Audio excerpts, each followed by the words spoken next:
ಆದ್ಯ ನ್ಯೂಸ್ನ ಸಮಸ್ತ ಜನತೆಗೂ ಸ್ವಾಗತ. ಚನ್ನಗಿರಿ ತಾಲೂಕಿನ ಬೀರೂರು ಸಮಸ್ಯೆ ರಸ್ತೆಯ ಮಸಣಿಕೆರೆ ಗ್ರಾಮದ ಬಳಿ ನಿಂತಿದ್ದ ಲಾರಿಗೆ ಆಲ್ಟೋ ಕಾರೊಂದು ಡಿಕ್ಕಿಯಾಗಿದ್ದು, ಕಾರು ಚಾಲಕ ಉಮೇಶ್ 38 ವರ್ಷದವರು ಸ್ಥಳದಲ್ಲಿಯೇ ಮೃತಪಟ್ಟ ಘಟನೆ ಭಾನುವಾರ ಮಧ್ಯರಾತ್ರಿ ಸಂಭವಿಸಿದೆ.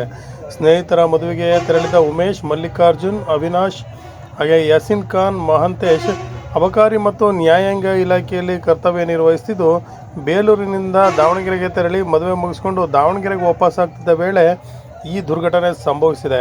ಆಲ್ಟೋ ಕಾರು ಡಿಕ್ಕಿಯಾದ ತೀವ್ರತೆಗೆ ಕಾರಿನ ಮುಂಭಾಗ ಸಂಪೂರ್ಣ ಲಾರಿ ಎಂಬದಿಗೆ ಹೋಗಿದ್ದು, ಗಾಯಗೊಂಡ 4ರನ್ನು ಶಿವಮೊಗ್ಗ ಆಸ್ಪತ್ರೆಗೆ ಹೆಚ್ಚಿನ ಚಿಕಿತ್ಸೆಗಾಗಿ ದಾಖಲಿಸಲಾಗಿದೆ.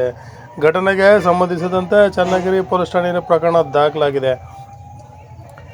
ಈ ಘಟನಾ ಸ್ಥಳಕ್ಕೆ ಚನ್ನಗಿರಿಯ ಒಂದು ಹೊಯ್ಸಳ ವಾಹನದ ಚಾಲಕರು ಹಾಗೆಯೇ ಕರ್ತವ್ಯ ನಿರತ ಸಿಬ್ಬಂದಿಗಳು ಭೇಟಿ ನೀಡಿದ್ದು, ತಕ್ಷಣವೇ ಗಾಯಾಳುಗಳನ್ನು ಆಸ್ಪತ್ರೆಗೆ ಸಾಗಿಸುವಂತಹ ಒಂದು ಕೆಲಸವನ್ನು ಮಾಡಿದ್ದು, ಗ್ರಾಮಸ್ಥರು ಶ್ಲಾಘನೆಯನ್ನು ವ್ಯಕ್ತಪಡಿಸಿದ್ದಾರೆ.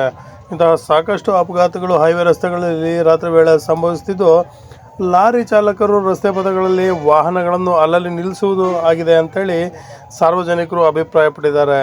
ಈ ಘಟನೆಗಳಿಂದ ಅನಾವಶ್ಯಕವಾಗಿ ವಾಹನ ಚಾಲಕರ ಪ್ರಾಣಗಳು, ಅಂದರೆ ನಿದ್ದೆಗಣ್ಣಲ್ಲಿ ಸಾಕಷ್ಟು ವೇಗವಾಗಿ ಚಲಿಸುವಂಥ ವಾಹನಗಳು ಇಂತಹ ನಿಂತಿದ್ದ ಒಂದು ಗಾಡಿಗಳಿಗೆ ಬಡಿದ್ರೆ ಪ್ರಾಣನೇ ಹೋಗ್ತವೆ. ಇಂತಹ ಸಾಕಷ್ಟು ಅಪಘಾತಗಳು ಬೀರೂರು ಸಮಸ್ಯೆ ರಸ್ತೆಯಲ್ಲಿ ನಡೀತಾ ಇದ್ದು, ಸಂಬಂಧಿಸಿದ ಇಲಾಖೆಗಳು ಇಂತಹ ರಸ್ತೆ ಬದಿಯಲ್ಲಿ ನಿಲ್ಲುವಂಥ ವಾಹನಗಳನ್ನು ನಿಲ್ಲಿಸದಂತೆ ಎಚ್ಚರ ವಹಿಸಬೇಕು ಅಂತೇಳಿ ಒಂದು ಚನ್ನಗಿರಿ ಸಾರ್ವಜನಿಕರು ಸಹ ಆಗ್ರಹಿಸಿದ್ದಾರೆ.